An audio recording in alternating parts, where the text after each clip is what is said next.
thanks for coming on. It's very happy to have you on. It's nice because I got an opportunity to read your book and recently as well, so it's been a nice progression because there's one thing reading a book when you're just reading it, and then it's another thing reading a book knowing that you're going to chat to the author about their book in a couple of weeks' time. So it certainly, it gave a different perspective on the way that I read the book. And so well done, really, on what you've done so far. And by the sounds of things, what I've read from a young age too. So very, very well done. Fantastic. Thank you. I appreciate it. And it's great to be here. And thank you for reading the book. I think that's the first thing. You know how many friends I've sent my book to and they've never commented once on the book. So you sometimes sit back and go, have they read it? Did they like it?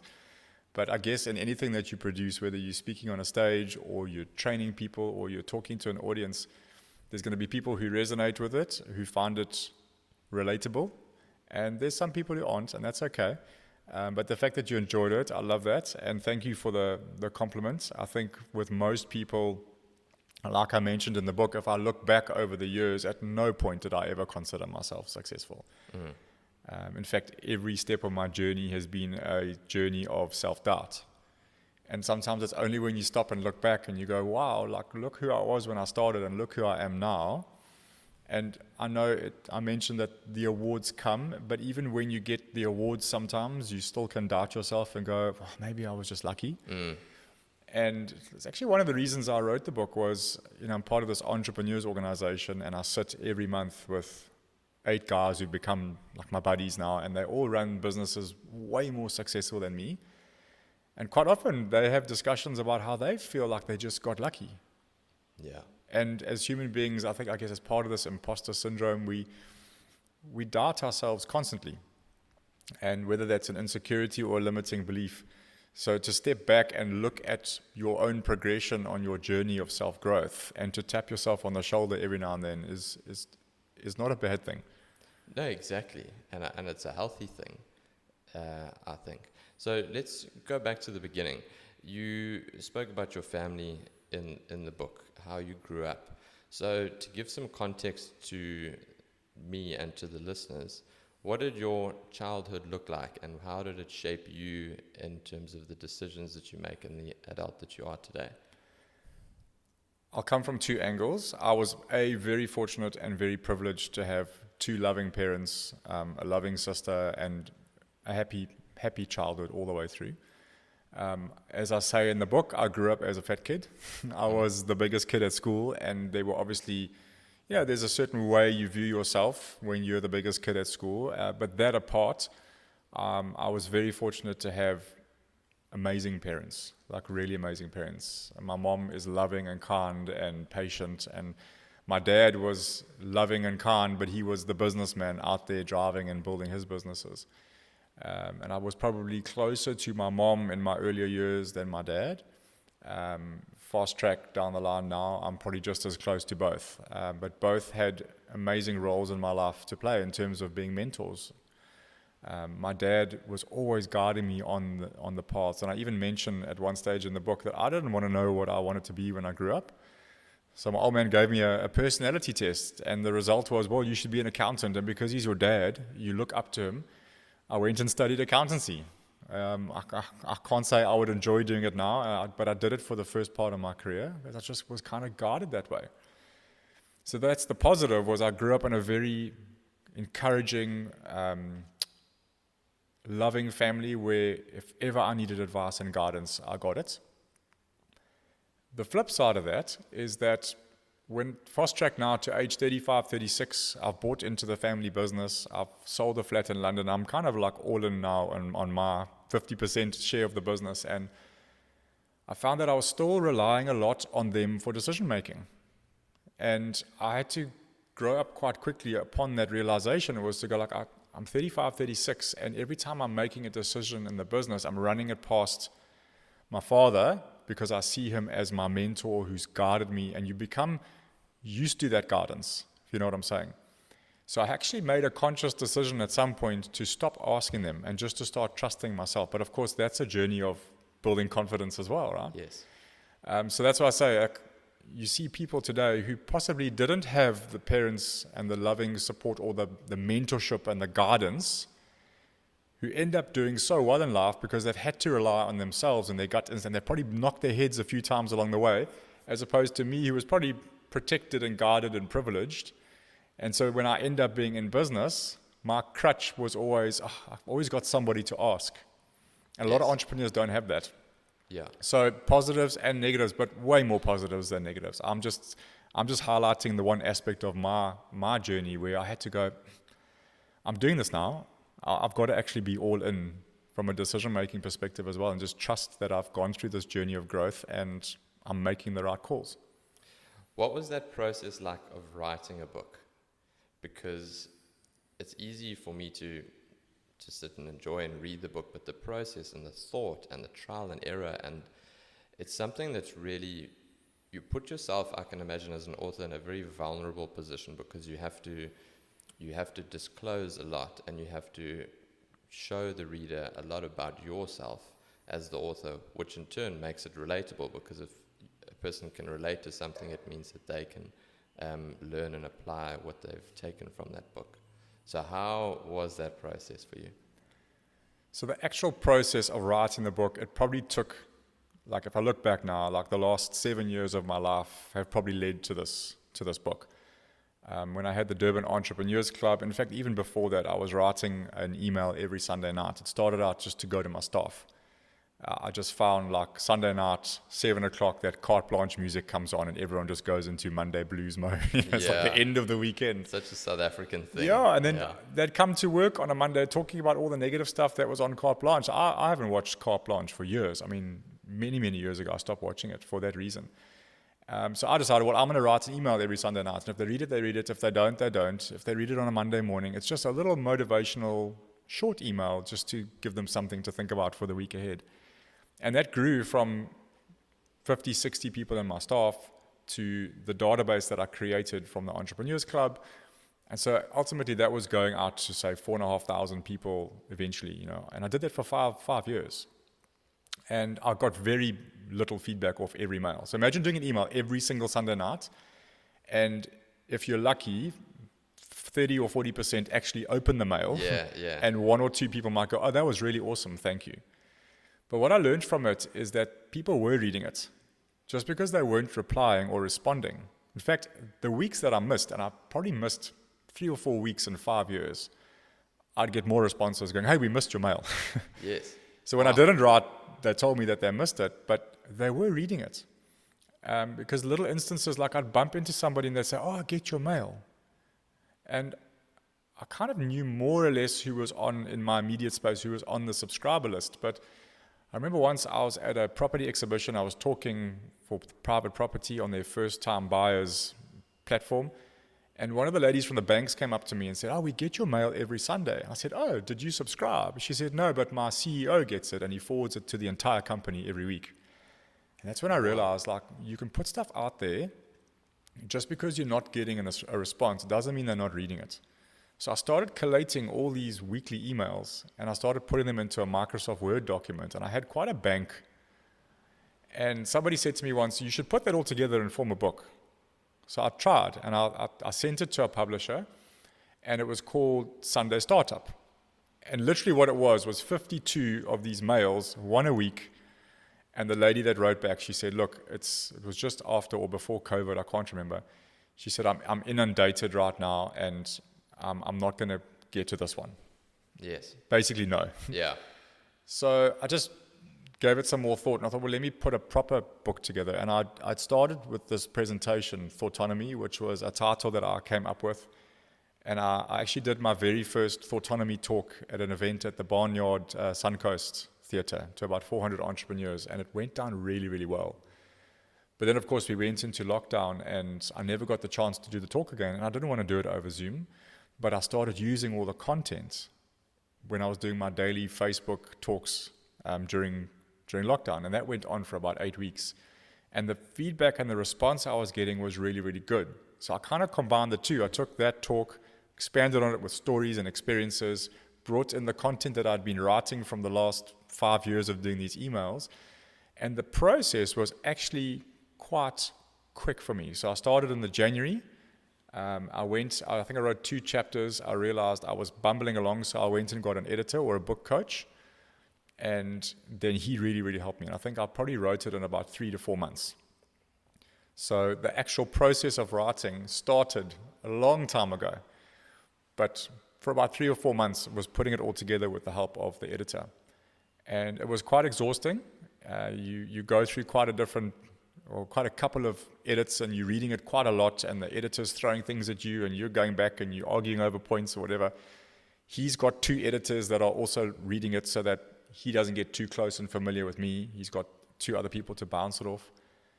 And then eventually the book gets printed and they present it to you, and then you just poop yourself. It's like, that's when the vulnerability side kicks in. Okay. Because while you're doing it, I can't wait for this to be printed. I can't wait to get to the end, because it's such a long process of editing. I mean, you get tired of reading it so many times. But when it came to me on the 1st of February or just after February, and I got this book, I was so proud, like really proud. I opened it in a box in front of like my kids and like a couple of really special people in my life. And that was a proud moment. But then the sort of fear of that vulnerability goes like, oh my gosh, are people going to like it? Yes. What if they hate it? But I've learned to just let it go. And fortunately, the feedback has been great. I've been very proud in that a lot of male readers have given me the best feedback, which has surprised me, because on my coaching business, it's probably 80% female who come to me for coaching on personal breakthroughs. Men tend to stay away, or they have to pluck up or build the courage to come forward. And admit that they need help on confidence or, self-assurance, self-awareness, whatever it is. But the feedback that I've been getting from male readers has really, really, really blown me away. That's amazing. And if I go back and interview you 20 years ago, did you ever see yourself writing a book? No chance. I'm trying to work out now. 20 years ago, I was 26. I hadn't even come back to Durban. I was in an employee mindset, working in Cape Town, trying to work out how my colleagues had BMWs and I couldn't afford it off my salary. I was a completely different person back then. Completely different. I would never have even imagined I would be speaking or coaching people as well.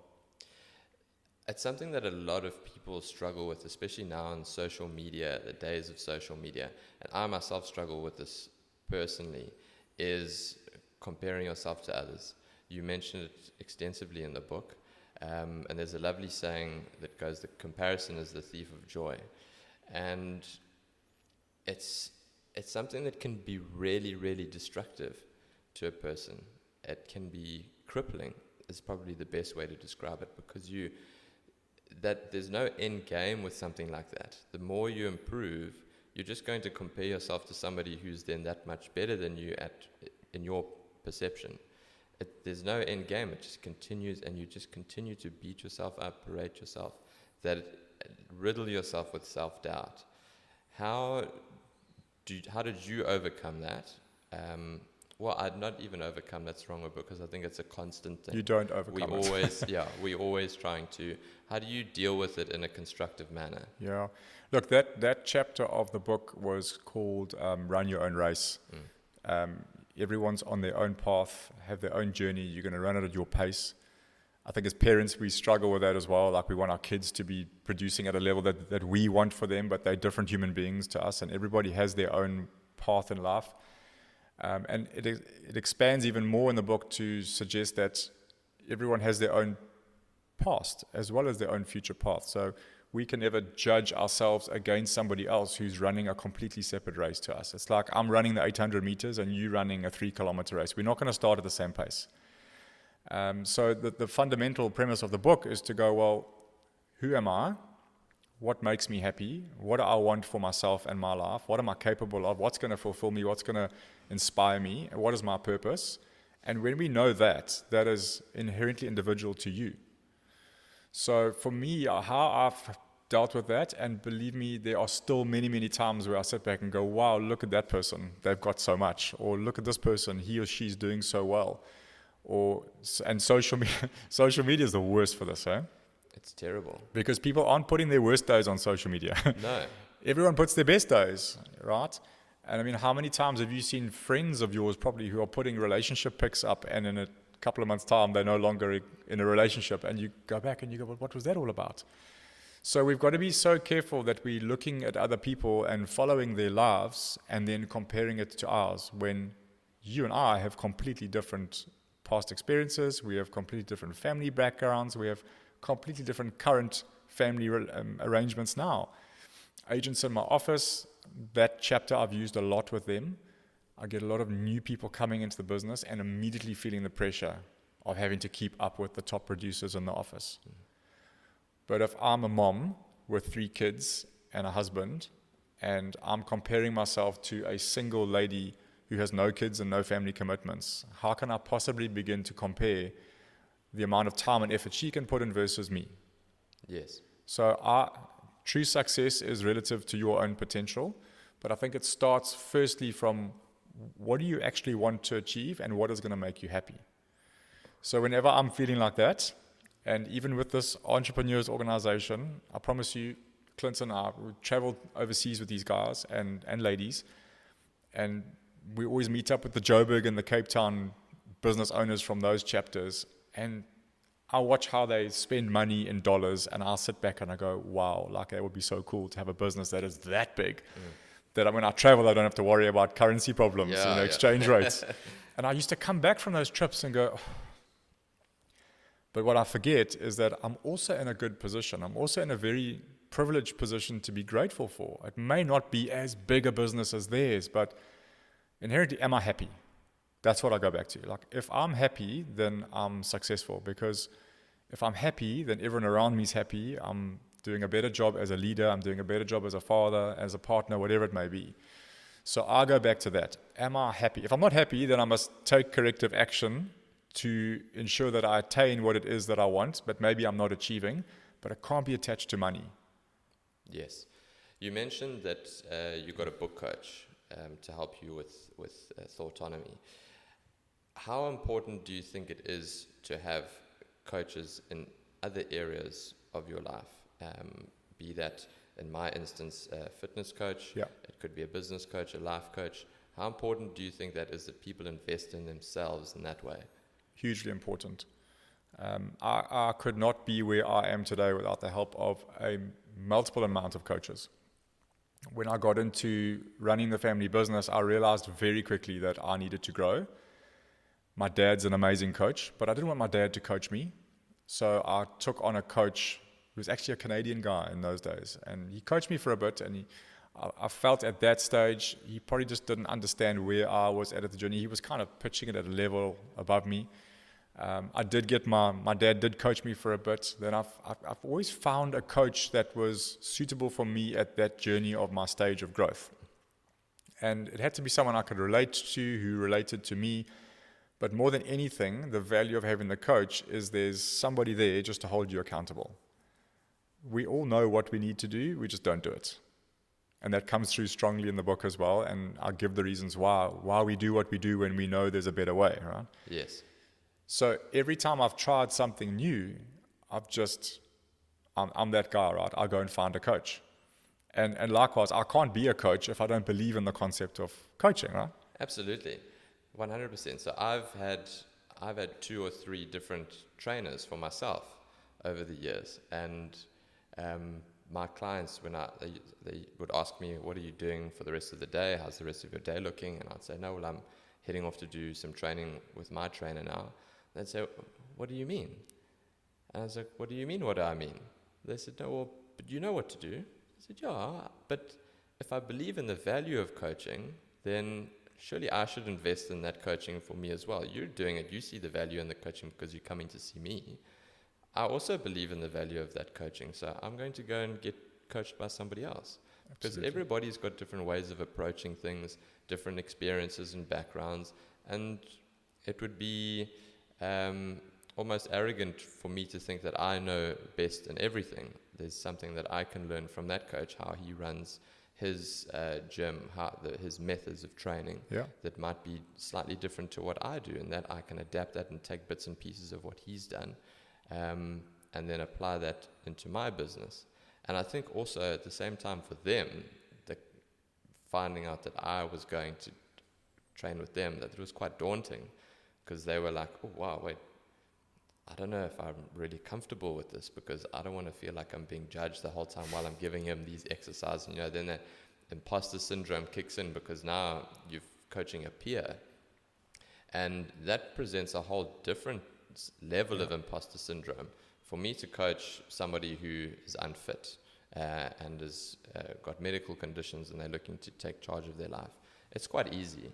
It's pretty stress-free as long as they follow the path, because it's quite easy to get them to improve. And they see you as the expert with the knowledge. Exactly. That they don't have. Yeah. Yes. So then when you're now coaching with somebody that is in the same industry, of the same or similar knowledge base, it presents a whole different set of insecurities that come through. So when you coach and you're coaching people that are perhaps at the same level as you, or if not have businesses that are bigger than you, how do you deal and cope with that?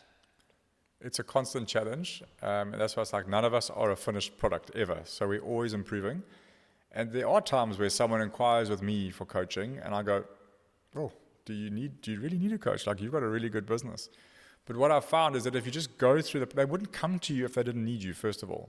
Like, they wouldn't ask you. They've obviously been watching you. Especially someone who's, in inverted commas, more successful than you. They're not going to pick a coach who they don't believe in. And I had an amazing experience of this recently, where somebody who I always watched from the outside, he's up in Joburg, he's got an IT business. He contacted me to coach him and his sales team. And I felt that same feeling. But we've got to stop doubting ourselves. I think that's the first thing, is you realize that it's only your own limiting beliefs. That person would not have seeked me out and contacted me if he didn't believe in something. He'd been following me. And we've done an amazing job together as coach and student, because he's amazing. He takes action with everything, and he's grown so much. And it's also builds your confidence every time you help somebody who you perhaps didn't think needed your help. But yeah, that's just going back to what you said about coaches always also needing to be coached. You have to constantly evolve as a coach, because you can't just know one set of guidelines, rules, knowledge, strategies. Things are changing all the time, and if you don't adjust and adapt, and there's going to be other coaches who are, then you're going to become irrelevant very, very quickly. And a great example of this is when I wanted to start doing public speaking professionally. I knew I could speak. I mean, I'd been speaking to my staff at events. I used to speak at Remax events of 300 people. I was very comfortable speaking. But I still got a coach. And I remember I went for 3 days up in Joburg, and we sat in a hotel room, and he said to me straight away as well, he said, I can see that you can speak. We don't have to start there. But what I learned from him was the power of storytelling, and learning, or the understanding that if you stand up in front of a room of 1,000 people, not everyone's going to love your story, and you've got to be comfortable with that. But the people who do relate are the people who are meant to be there, and they will follow, if that makes sense. Yes. So 2 lessons that I never expected to learn going to this training that have actually molded the type of speaker that I am today. So storytelling for me is powerful. And I never used to bring stories in.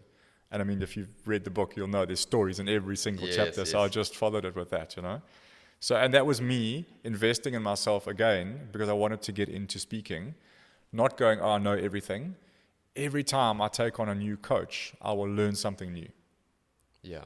And when you're going into a live speaking gig, what does that preparation look like for you? How far in advance are you prepping, creating the content, and then what does it look like? What are the routines that you go through to be as prepared as possible, so when you step on that stage, you are able to basically crush it? Yeah. Any speaker should be able to speak up at any given time and be able to give a 20 to 30 minute presentation without slides. So we always say, if you know your content and you're speaking about something that you love, you should be able to stand up and talk about it to anybody. Obviously, you want to structure it and package it in a way with nice slides, and everyone's different. I just like lovely visuals.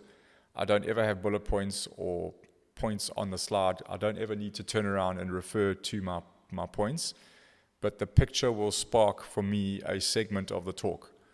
So I just rely on pictures and the flow of the presentation. So typically, the night before, I'll just practice my opening and my closing, because I know the content so well. So the opening and the closing will be different based on whatever audience I'm speaking to. If it's a different company, I'll bring something in about the theme of their morning for their conference. So I'll just, and I ad lib a lot. I've never got a structured talk in my mind, because I just find if I'm following word for word a structure, I can sound programmed and people can hear that. Yeah. So when I talk, it's very, it flows nicely because I'm just talking about, I'm in the moment. So all I want to do is I want to know how I'm going to start and I want to know how I want to end. Those are the two things I practice. And then for the middle of the talk, it just flows because I know the content so well now. So we say for every 10 minutes you want to speak for, you're preparing for 90 minutes. So 9 times. And that includes doing your slides, doing your homework, doing your presentation, learning your content. So preparation is everything, but you get to the point where you can stand up and speak. Like if you ask me now, stand up and do a presentation for 30 minutes, I could do it. So that's the one thing, preparation is important. And again, my speaker coach told me, always have 3 or 4 stories that you can call on at any time. Because he says you never know when you're going to need it. And it happened to me once for an entrepreneurs organization event. I was the MC, and the speaker was Zelda Lagrange, Nelson Mandela's former assistant. Yes. And her flight got delayed coming into Durban. And my 15-minute MC slot ended up being a 45-minute keep the audience going slot. Unfortunately, I had the preparation done, so I had the stories. And like, you want to pay a coach for moments like that. Yeah. Because if I hadn't gone through that in the coaching, I wouldn't have been prepared like that. That's a wonderful story, actually. And it speaks to what we were saying about earlier, is luck.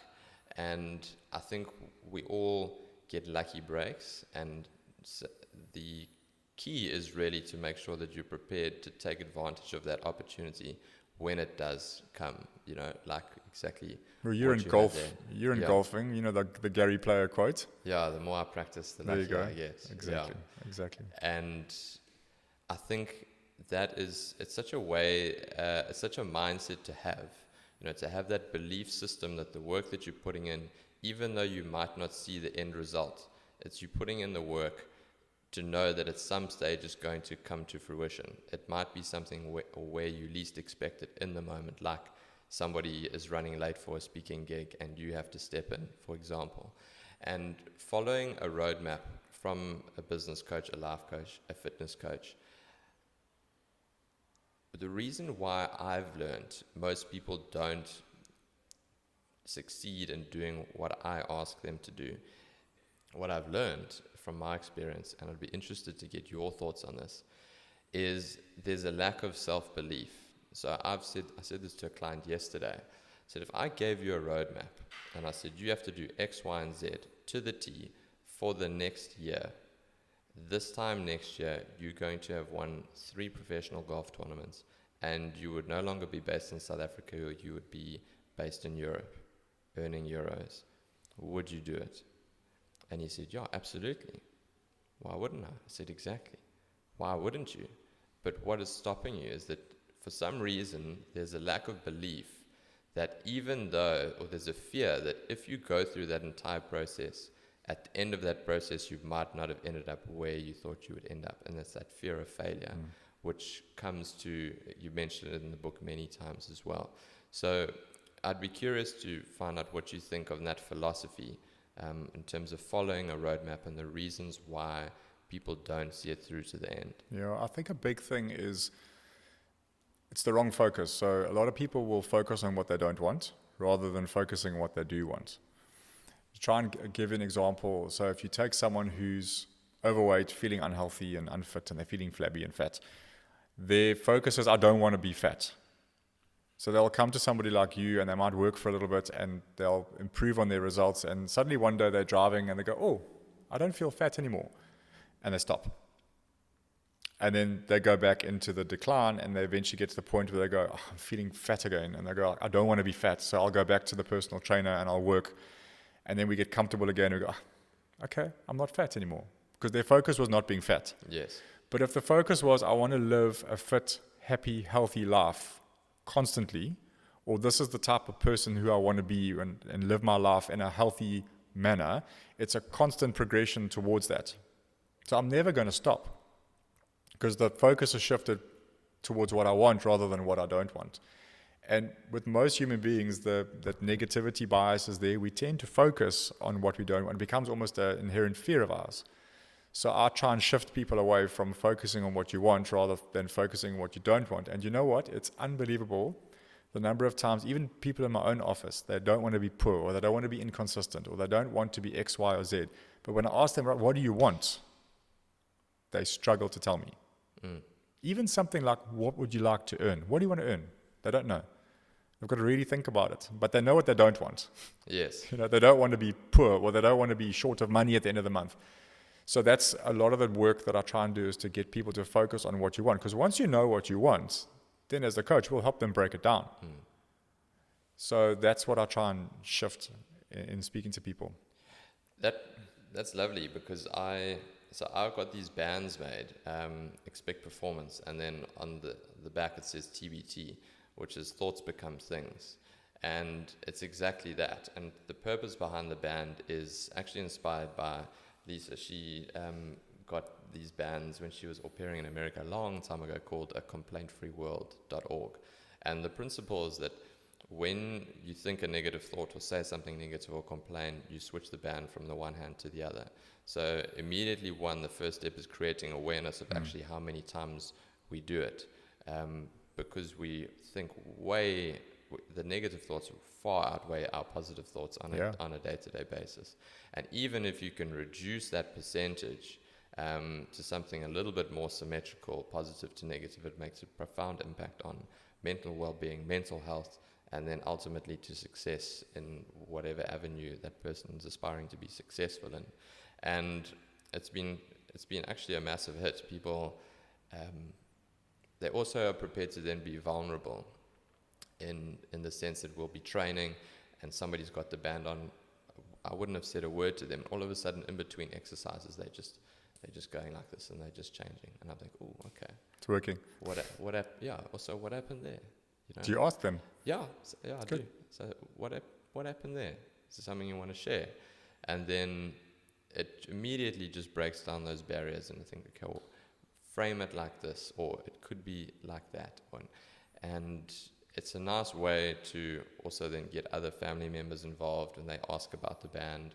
And it's just a small little thing to try and get people to be more aware of what they're actually feeding themselves in terms of their thoughts. Yeah, a lot of people say you control what you think, but as you read in the book, a lot of your behaviors are unconscious. So we actually don't know that we're being negative or we're focusing on limiting beliefs because a lot of it's unconscious. So it's just been programmed based on past conditioning. So the first step is to be aware of it consciously, that my unconscious mind is programming a lot of my behaviors and I don't even know why I'm doing it. So that's a really cool technique to get somebody to go, well, every time I think about something negative, I must catch myself. And then there's the action of putting it onto the other arm. That awareness is so important. The conscious awareness of things that are, if you're not aware of it, are going to be left to play out unconsciously. And they impact all the results in your life. Exactly. And how you interact with other people too. And the other principle is then, once you change it from the right to the left, you let go of that negative thought by the time it's on the other hand. So you acknowledge that this thought doesn't serve me in a constructive manner. And once I've got onto the other hand, it's done and dusted and we move on with the day. It's almost like meditation. You know how they say, you can't think, okay, I mustn't think any thoughts. You must see the thoughts as either cars on the highway or clouds going across the sky. Remove yourself and see them for what they are, but let them pass. Let them pass, yeah. As opposed to, no, there's so many thoughts. I'm gonna stop. How do I stop thinking? And you go into overdrive. But going back to what you spoke about with your staff at work, you deal with a lot of businesses and you've coached a lot of business owners in South Africa. What does the future of small business in South Africa look like, in your opinion? I think it's necessary and it's important. And I look at my own kids and I go, if they're going to stay in this country, yes, there's going to be jobs, but they're going to give themselves a better chance if they can do something for themselves. I think government can obviously do a hell of a lot more to support small business, but inherently, that's also our strength as South Africans, is because we have weaker structures and weaker support for us, we got to figure out and find a way to do it by ourselves. And I think we underestimate how valuable that actually is to us in the long term, because South Africans just make a plan. We make a plan. Yes, we can moan and complain about the things that aren't happening, but if we're going to be part of that group that's going to moan and complain, then we're going to be without electricity for the next so many years, for example. But South African entrepreneurs just have to make it work given the circumstances that we have. So I think it's important that small business does flourish. I think it will flourish in South Africa. I think many South Africans don't have another option other than to try and make it work for themselves. But obviously, we could have way more support for small businesses. Chatting to lots of friends, people my age in particular, have gone overseas into Europe, many to Australia. Canada's a big one now at the moment. And one thing that comes back repeatedly with the feedback that they've given me is how much harder South Africans are prepared to work, and how ignorant, for the want of a better word, the locals of the respective countries that they've immigrated to are in terms of how good they've got it, in the sense that they don't have to work very hard to get a decent living or to get into the middle class.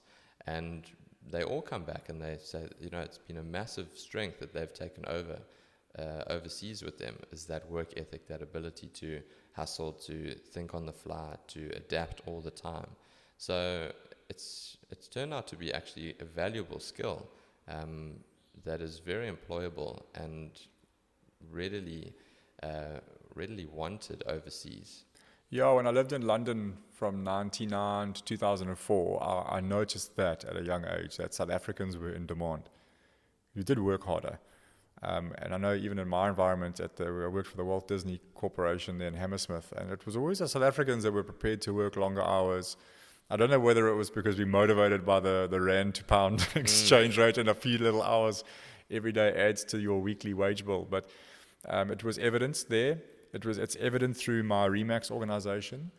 Whenever we used to go across to the international convention in Vegas, the South Africans were seeked out for their advice and their experience, and we'd be sitting in franchise owner meetings with regions from around the world. And I mean, Remax is in 92 countries around the world.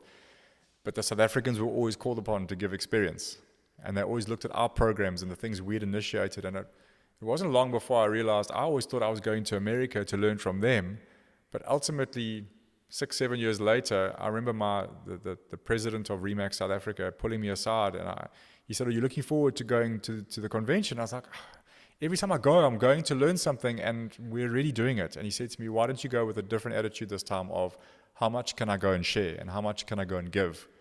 I was like, I said, I've noticed that. Let me go with that attitude. And it was actually one of the best conventions I went to, because from a networking perspective, when you seeked out and you're giving your knowledge, advice, and experience, it was an amazing convention trip. So I noticed it then as well. But I do think that South Africans are incredibly hardworking people, and our skills and that characteristic are always going to be in high demand. And it speaks again to what we said earlier about how we're inclined to underestimate ourselves, that comparison, and just assuming that what is happening in that country must be better than what's happening here. Their company must be, that branch must be more advanced than ours. Their sales techniques must be better than what ours is. Their training principles must be better than what I go through with my clients here. Yeah. And it's really a testament to the fact that we've got a lot of talent in this country still, despite the obvious intellectual property that's gone overseas and gone abroad. But I think, again, it's another opportunity to pat ourselves on the back, that we can be leaders in different industries on an international scale, not necessarily limiting ourselves and our beliefs to keep it on current to your book, of just pigeonholing ourselves into, okay, we're a little South African business and we're just going to keep it like that. So I think that's a very interesting insight that you've got there. I'd like to finish off with something that I really, really enjoyed. There were two things that really hit me with the book. And one was when you said you have to assess the risk of doing nothing. And we always talk about risk and we think about risk, okay, what that opportunity and what are the risks that are presented with that and how can this go wrong and how can that go wrong. But very few people take the approach of, well, what is the risk of if I don't do anything? What's the risk if I just stand still? And I thought that was really something that I thought to myself, and I thought particularly with the podcast, was what is the risk of doing nothing? What happens if I don't? If I don't, then 20 years from now, I would still be thinking, I wish I'd done that, and that ship would have sailed. So speak to me a little bit about your philosophies about assessing the risk of doing nothing. Well, it comes down to the fundamental truth that in life there will always be pain. I think I said that as well in the book. Like, there's going to be pain. Which pain do you want to choose? Do you want the pain of discipline? In other words, there's going to be pain in coming to see Clinton and starting a personal fitness campaign. You're going to be stiff. You're going to be sore. You're going to have to get up in the morning, and you're not used to getting up in the morning. That's the pain of discipline. It's short term. You're going to experience the pain now. But if you go through it and you take that pain, you choose to take that pain, in the long term, you're going to have reward. But you don't have to take the pain of discipline. You can choose the other pain, and that's the pain of regret. So in other words, I don't go and see Clinton. I don't get my body into the shape that I want it to be in. And in a year or 2 or 3 from now, I'm suffering with another form of pain, which is a more longer term pain. And that's the pain of regret, going, I wish I'd done it 3 years ago. Because now today, my body joints are sore. And if I'd gone to work on them then, or back then, it would have been different. So we've just got to become comfortable with the choices that we make. But there will always be pain. And I think none of us want to be sitting in 20 years' time going, oh my gosh, I wish I'd done that. Or I wish I'd tried it. So when you're sitting, try and visualize, like, who am I going to be in 10 years' time if I didn't ask that person out on a date? Like, what if I go through the pain and the fear of rejection and she says yes, or he says yes, and we end up having the most amazing relationship? What is the reverse of that? Well, if I never ask, I'll never know. Yes. And I'm going to sit in 3 years' time wondering what may have been. Same as business. I can take action now, and it's going to push me out of my comfort zone, and I've got to do things that maybe I'm not comfortable with or familiar with, and it's going to be painful, but it's going to lead to results in 3 months' time. Or I can sit in 3 months' time and go, oh my gosh, look at my colleagues who did take action and I didn't. Now I'm not earning and they are. So it's just, which pain would you like to? So imagine where you would be in 3 months, 6 months, 10 months' time, a year's time if you didn't take action, and just assess it. Will I be happy? Yeah. That's what it comes down to always. Yeah. That's how we started it. Absolutely. Am I happy? Yes or no? And it's regardless of how much your colleague's doing and how much your competitor's doing, this is me. Yes. In a year's time, if I'm earning X, Y, and Z, am I going to be happy? If I'm not earning X, Y, and Z, am I going to be happy? Yeah. So you decide today on what action you want to take today. Yes. And a very balanced way of looking at it, you mentioned this in the book as well, negativity bias. And if we're prepared to ask ourselves the question, what's the worst that can happen? Then to balance that argument, you have to be willing to ask yourself the opposite. What is the best thing that can happen if I make this decision? Absolutely. And it just presents a much more balanced and optimistic view on the future. And it makes it less daunting if you decide to do something new. You know, if I decide, like, again, I use the example of the podcast, what's the worst that can happen? Okay, well, it becomes very daunting, anxiety-provoking. But then if I ask myself, well, what is the best thing that can happen? What's the best case scenario? And then it's like, well, I actually like the best case scenario a hell of a lot more than I hate the worst case scenario. And then in that instance, then, okay, cool, I'm prepared to give it a go. And also on the understanding that the worst possible thing that could happen doesn't ultimately always happen. So with something like this, I would imagine your thought process, well, if I go through all this trouble and you've got an amazing setup here, you've invested in everything, what if nobody listens? What if 1 million people listen in the first 3 months?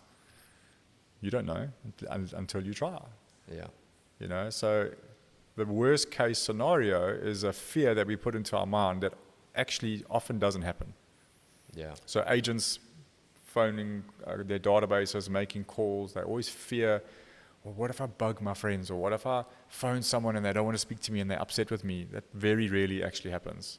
But it stops them from making the calls, which stops them from earning an income.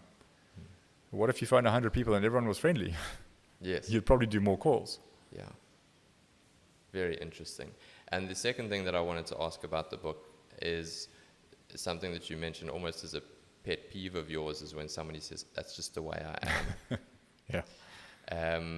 I would imagine you must have been told that many times for it to become a bugbear of yours.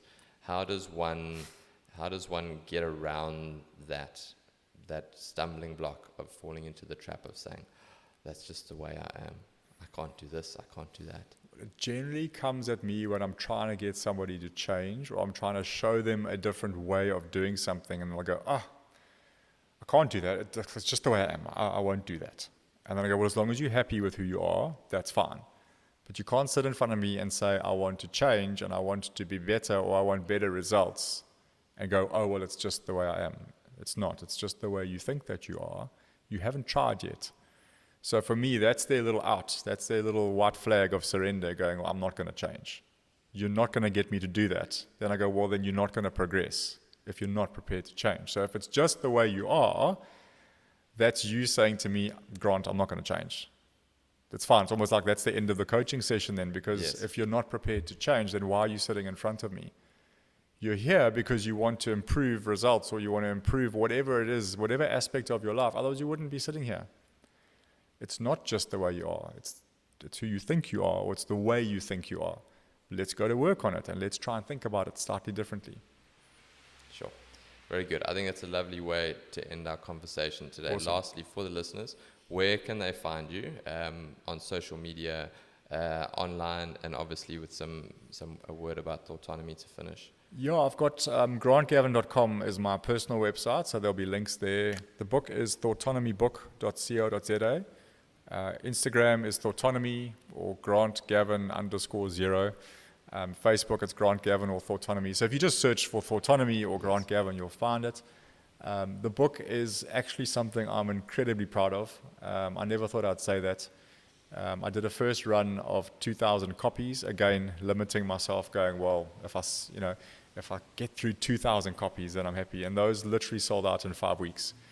So I had to reorder another 2,000. So again, I keep finding that I've got my own limiting beliefs that I've got to change. It's constant work in progress. Constant work. But when you catch yourself thinking negatively or limiting yourself, just remind yourself that you're doing it for a particular set of reasons, and you just reverse, you go back to work on yourself, and you'll find that you can reach a new level at any stage. So very exciting. There's things that I still want to do with it. There's still events that I'm going to be doing. I haven't done a lot of events in Durban yet. Unfortunately, the end of that, getting to the book being published, I did a massive event at Sun City through Remax where I launched the book, and I think I built everything up through this book and then getting through that event, and I just hit such an energy low afterwards. So my middle of March and April, I had to rest. It was quite a process of, there's a lot of emotion that goes into writing a book, and I think I just expended too much energy. So I'm going to restart now in July doing events. Awesome. And I think lastly, that's what makes the book so appealing, is that there's a sense of community and that we're all in this together. 100%. We're all on this journey of self-improvement together. Absolutely. It's not preachy. It's not you saying, okay, this is what I do, this is what's made me successful, this is what you need to do. It's very inclusive, and that we're all on this journey together. I'm looking to improve as much as you are, the reader. So thanks very much once again, and I wish you all the best. Pleasure, and thank you for having me. As I said to you, this is incredible, the setup that you've got. I'm sure you're going to go on and have many, many more thousands of interviews and many, many listeners. Let's hope so. Thanks very much. Pleasure.